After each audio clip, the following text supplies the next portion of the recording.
Hello students, welcome back. Welcome back to my YouTube channel Learn Biology with Tufail. तो आज हम लोग electrochemistry के चैप्टर में एक बहुत इंपॉर्टेंट टॉपिक पढ़ेंगे जिसको समझना जरूरी इसलिए है क्योंकि जब हम नर्स्ट इक्वेशन का कैलकुलेशन करेंगे या जब हम ईएमएफ या सेल पोटेंशियल को कैलकुलेट करेंगे तो उसके लिए हमें ये टॉपिक को समझना जरूरी है कि इलेक्ट्रोड पोटेंशियल क्या होता है। तो आज का हमारा टॉपिक जो है वो इलेक्ट्रोड पोटेंशियल से ही रिलेटेड है। तो हम लोग इलेक्ट्रोड पोटेंशियल को एकदम बेसिक से समझेंगे कि इलेक्ट्रोड पोटेंशियल क्या होता है, ईएमएफ क्या होता है, सेल पोटेंशियल क्या होता है, इसके बारे में हम लोग देखेंगे और वो देखेंगे कि कैसे डेवलप होता है। वो जो इलेक्ट्रोड पोटेंशियल है कि डेवलप कैसे होता है उसको हम लोग इसमें समझने की कोशिश करेंगे, समझेंगे हम लोग। और एकदम याद रखिएगा, एकदम बेसिक से हम चलेंगे ताकि जब हम ये समझ जाएंगे, इसकी बेसिक समझ जाएंगे तो कैलकुलेशंस करना हमें आसान होगा। तो इसीलिए हम बेसिक लेके चलते हैं। तो हमारा जो टॉपिक है वो है आज का स्टडी का टॉपिक है electrode potential. Electrode potential, electrode potential.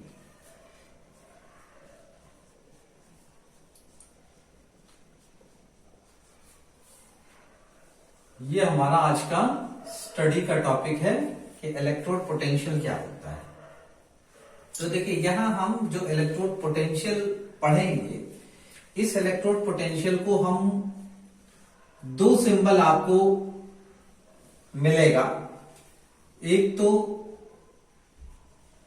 ई से रिप्रेजेंटेशन मिलेगा और दूसरा मिलेगा E0 से। सबसे पहला पॉइंट तो आप ये समझ लीजिए कि जब इस चैप्टर को, सबसे पहली चीज तो आप ये समझ लीजिए कि जब इस चैप्टर को हम पढ़ेंगे तो वहां पे जो हमें इलेक्ट्रोड पोटेंशियल है वो या तो E के फॉर्म में मिलेगा या E0 E0 जिसे पढ़ते हैं E0 के फॉर्म में मिलेगा। तो E का क्या मतलब है वो यहां हम बताते चले।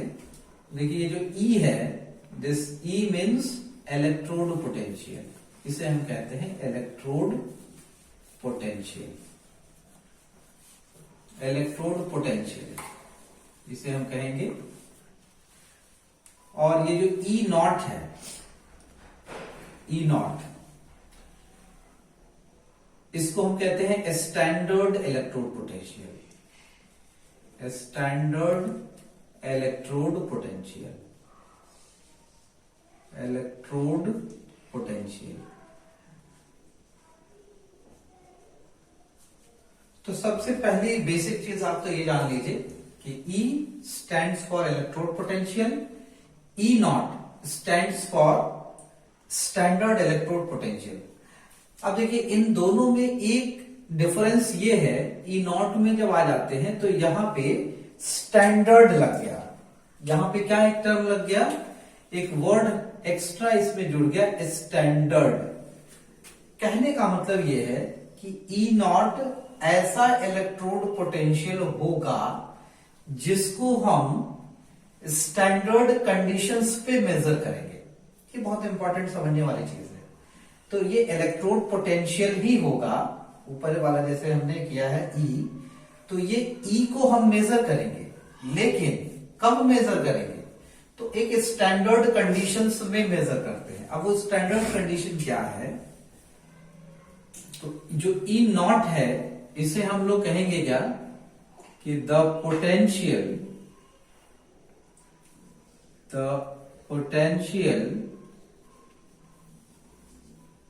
और we say electrode potential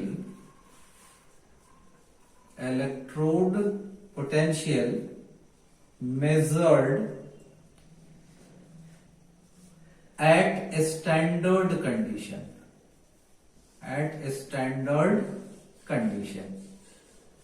ये बहुत इंपॉर्टेंट जानने वाली बात है कि इसको हम मेजर करते हैं कब, स्टैंडर्ड कंडीशन।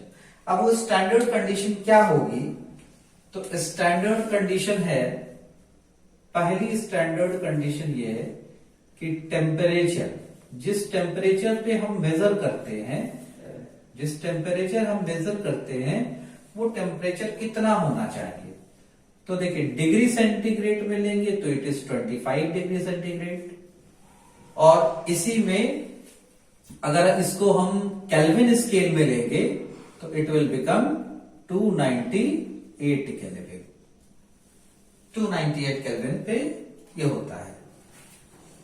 दूसरा जो स्टैंडर्ड कंडीशन है वो कॉन्सेंट्रेशन हम लेंगे आयंस का। तो concentration of ions in concentration of ions in electrolyte, ये कितना होगा। तो ये जो कॉन्सेंट्रेशन लेते हैं इट इज 1 m, तो ये कॉन्सेंट्रेशन कितना होगा 1 मोलैरिटी।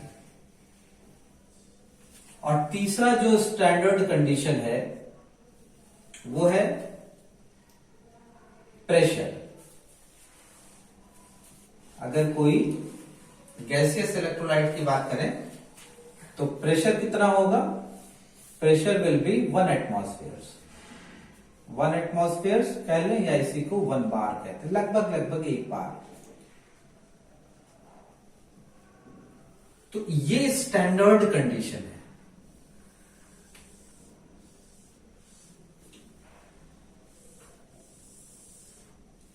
अगर इसको हम वेरी नहीं कराते हैं, इस कंडीशन पे, इन कंडीशंस पे अगर हम इलेक्ट्रोड पोटेंशियल डिटरमाइन करते हैं तो उसे हम स्टैंडर्ड इलेक्ट्रोड पोटेंशियल कहेंगे।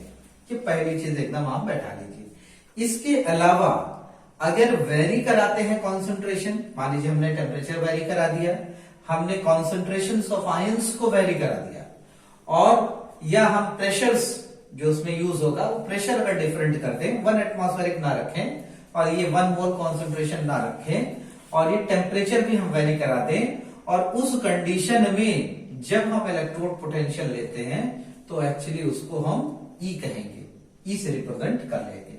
लेकिन जब ये ई नॉट हो गया तो इसका मतलब एक डिफाइनिंग फीचर हो गई कि कंडीशंस हैव बीन स्टैंडर्डाइज्ड, एक स्टैंडर्ड कंडीशन ले लिया गया, और वो कंडीशन ये होगा जो आपके सामने हमने लिखा है। तो इस चीज का आपको खास ख्याल रखना है, ठीक है। और जो कैलकुलेशंस हम देखेंगे वो सब ई नॉट वाले पे ही हम लोग देखेंगे, ये भी आप याद रखिए पहली चीज। अब देखते हैं, अब हम लोग समझने की कोशिश ये करते हैं। अच्छा एक चीज और बता दें आपको, इसमें और क्या क्या टर्म्स हम पढ़ेंगे जो हमारे पढ़ने के लिए इंपॉर्टेंट है वो भी आप जानते चलिए यहां से, क्योंकि बेसिक पॉइंट हम डील कर रहे हैं। तो वो बेसिक पॉइंट हमें एक चीज इसके अलावा, इलेक्ट्रोड पोटेंशियल तो हम पढ़ेंगे, इसके अलावा जो हमें इंपॉर्टेंट टर्म जानने हैं वो जानना है इलेक्ट्रोड पोटेंशियल कितने तरह के होते हैं, types of electrode potential, types of electrode potential,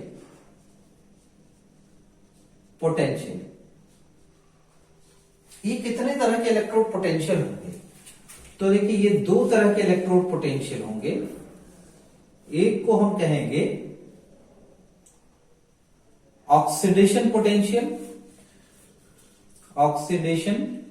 potential, ये होगा। दूसरे को कहेंगे हम रिडक्शन पोटेंशियल कहेंगे। अब देखिए, अब इसको भी हम कैसे रिप्रेजेंट कर सकते हैं, यहां जैसे हमने बताया आपको इसी फॉर्म में इसको रिप्रेजेंट कर सकते हैं। तो देखिए इसको रिप्रेजेंट करने का तरीका 2 हो सकता है हमारे पास। एक, या तो हम इसको ई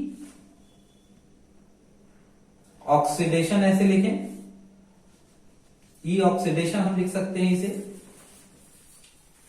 इसी को हम E0 ऑक्सीडेशन भी लिख सकते हैं। अब आपको नाम पता होना चाहिए। ई ऑक्सीडेशन जब हम कॉन्सेंट्रेशन वेरी करा के इसको हम कैलकुलेट करते हैं, और ई नॉट ऑक्सीडेशन जब कह दिया तो ये कैसा है, ये standard oxidation potential. This is what is standard oxidation potential. This is standard oxidation potential, oxidation potential.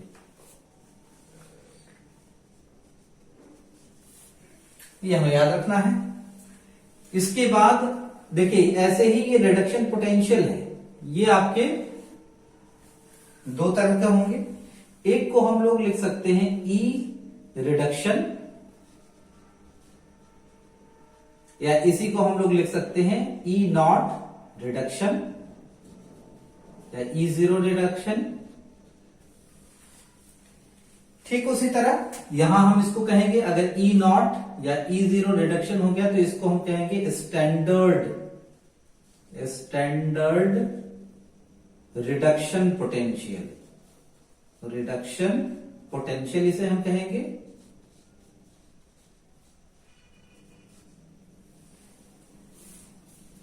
और आईयूपीएसी रिकमेंडेशन के हिसाब से अकॉर्डिंग टू, बहुत इंपॉर्टेंट पॉइंट यहां लिख दे रहे हैं, according to IUPAC recommendation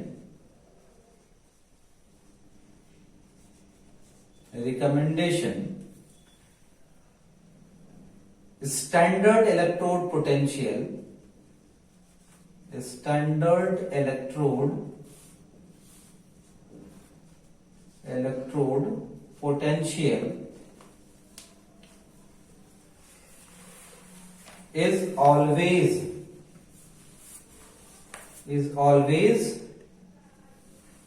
a standard reduction potential, a standard reduction potential।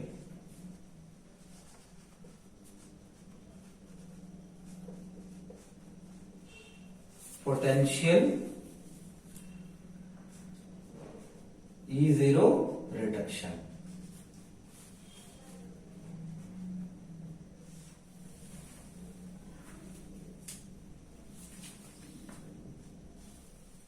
और यहीं पे क्या लिख लें, नॉट ऐसे लिख लें, not standard oxidation potential, oxidation potential.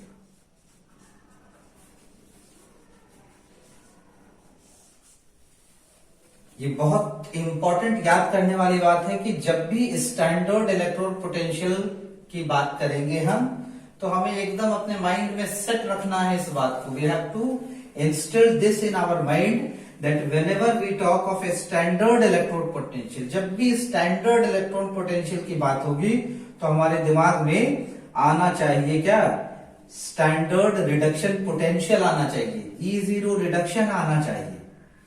ये पहली पॉइंट जो है वो हमें आईयूपीएसी रिकमेंडेशन से पता चली। दूसरी बात यह है कि हम चूंकि इलेक्ट्रोड पोटेंशियल को स्टैंडर्ड ऑक्सीडेशन पोटेंशियल के भी टर्म में निकालेंगे, तो उस कंडीशन में आईयूपीएसी ने ये कहा कि बस उस दोनों की वैल्यूज सेम होती हैं, बस साइन बदल जाता है।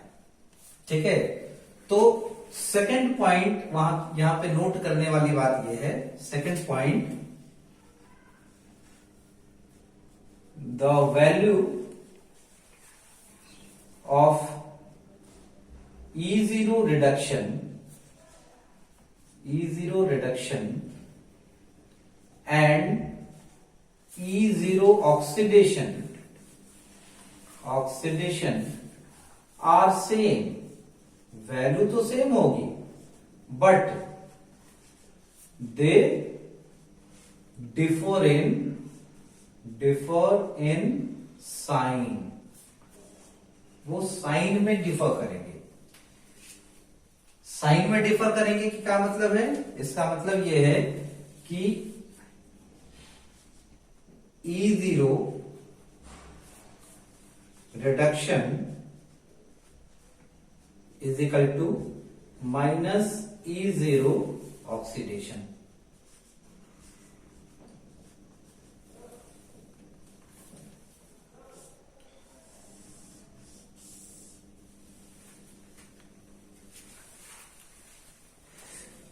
सपोज करते हैं, देखिए suppose E0 oxidation is equal to -2.3 volt, suppose की जैसे लिखा है। तो IUPAC रिकमेंडेशन क्या बोलता है कि E0 ऑक्सीडेशन और E0 रिडक्शन की वैल्यू क्या होगी, सेम होगी।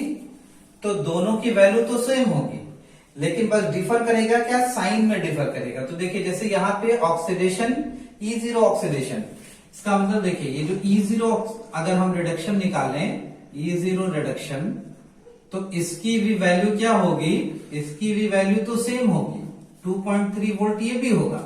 लेकिन डिफरेंस कहां होगा, अगर ऑक्सीडेशन की वैल्यू माइनस में है तो रिडक्शन की वैल्यू पॉजिटिव आ जाएगी, तो ये प्लस हो जाएगा, ये ऐसे प्लस 2.3 वोल्ट। ये एक दूसरा पॉइंट था जो IUPAC ने हमें बताया। तो इलेक्ट्रोड पोटेंशियल के रेफरेंस में ये कुछ बेसिक पॉइंट्स हैं जो आपके दिमाग में इंस्टिल होनी चाहिए। तो उसको एक रिकैप कर देते हैं। पहला पॉइंट कि जब भी हम सारा कैलकुलेशन करेंगे तो स्टैंडर्ड इलेक्ट्रोड पोटेंशियल के टर्म में होगा, number 1। Second point, standard electrode potential की जो वैल्यू है वो हमेशा हम लेंगे स्टैंडर्ड रिडक्शन पोटेंशियल की value. This is the second point. And the third point is, अगर हमको वो वैल्यू स्टैंडर्ड ऑक्सीडेशन पोटेंशियल के टर्म में दिया हुआ है तो उसकी पोलैरिटी हमको चेंज कर देनी है, उसका साइन हमें बदल देना है। जब हम साइन बदल देंगे तो वो वैल्यू हमारी रिडक्शन की हो जाएगी, अगर ऑक्सीडेशन का दिया है तो। अगर रिडक्शन का दिया है तो उस वैल्यू में, अगर मान लीजिए रिडक्शन में माइनस दिया है तो ऑक्सीडेशन में प्लस हो जाएगा। जैसे देखिए यहां पे आप देखिए E0 ऑक्सीडेशन -2.3 है, तो E0 रिडक्शन हो जाएगा +2.3।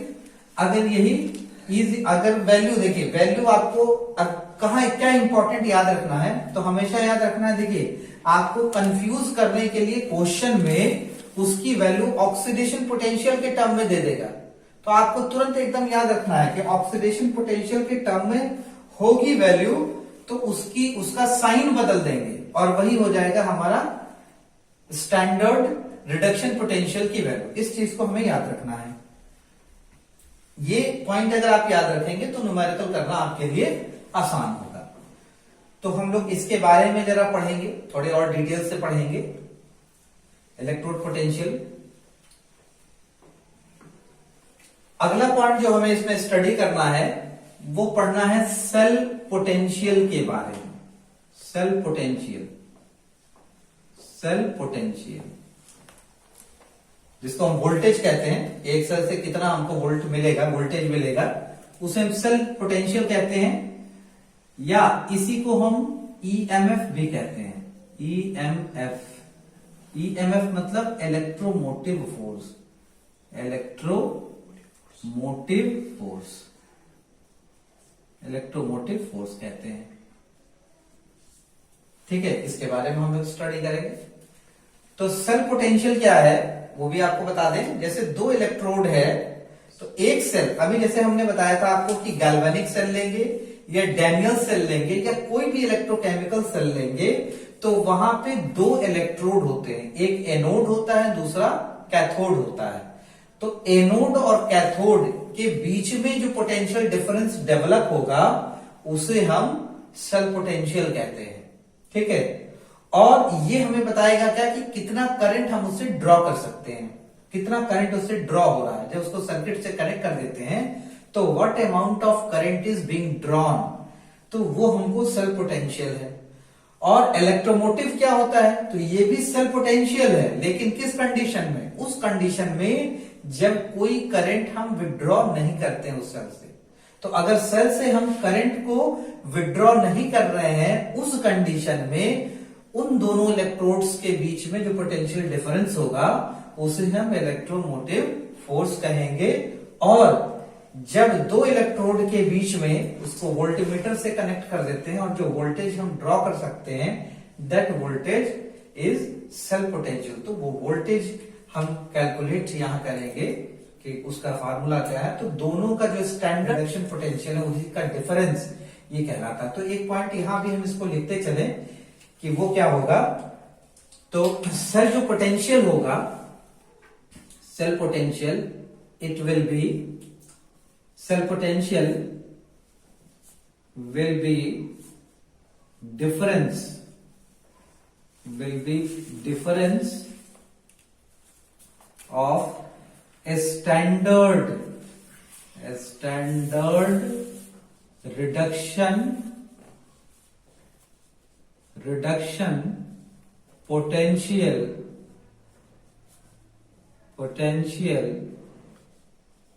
of anode and cathode।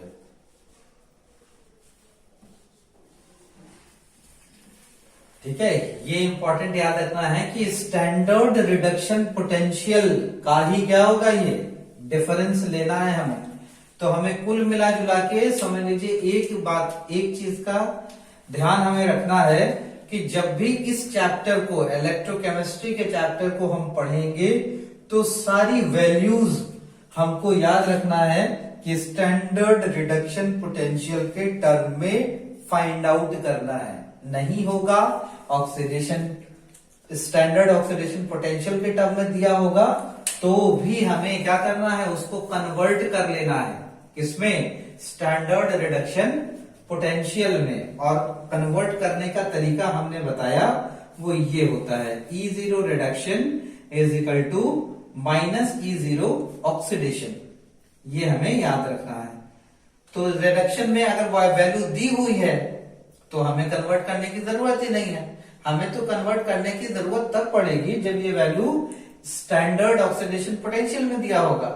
और जब स्टैंडर्ड ऑक्सीडेशन पोटेंशियल में दिया हुआ है तो IUPAC ने हमें बता दिया कि हमें क्या करना है, स्टैंडर्ड रिडक्शन पोटेंशियल की वैल्यू निकालने के लिए उसमें माइनस साइन लगा के लिख देना है।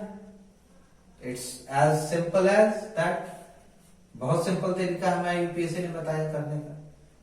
तो इन बातों का हम ध्यान रखेंगे इलेक्ट्रोड पोटेंशियल को पढ़ने में। ये कुछ बेसिक पॉइंट्स थे जो आपको जानने थे। तो अगले लेक्चर में हम लोग इलेक्ट्रोड पोटेंशियल के बारे में डिटेल में स्टडी करेंगे। ये इलेक्ट्रोड पोटेंशियल डेवलप कैसे होता है, ऑक्सीडेशन पोटेंशियल कब डेवलप होगा, कब रिडक्शन पोटेंशियल डेवलप होगा। ठीक है, आपको हमारी वीडियो अच्छी लगी तो आप लोग इसको लाइक कीजिए, सब्सक्राइब कीजिए और जहां तक हो सके इसको आप शेयर कीजिए ताकि आपके जो दूसरे दोस्त अहबाब हैं वो भी उनको समझें और पढ़ें और ज्यादा से ज्यादा फायदा वो भी उठा सकें। Thank you for watching, keep watching.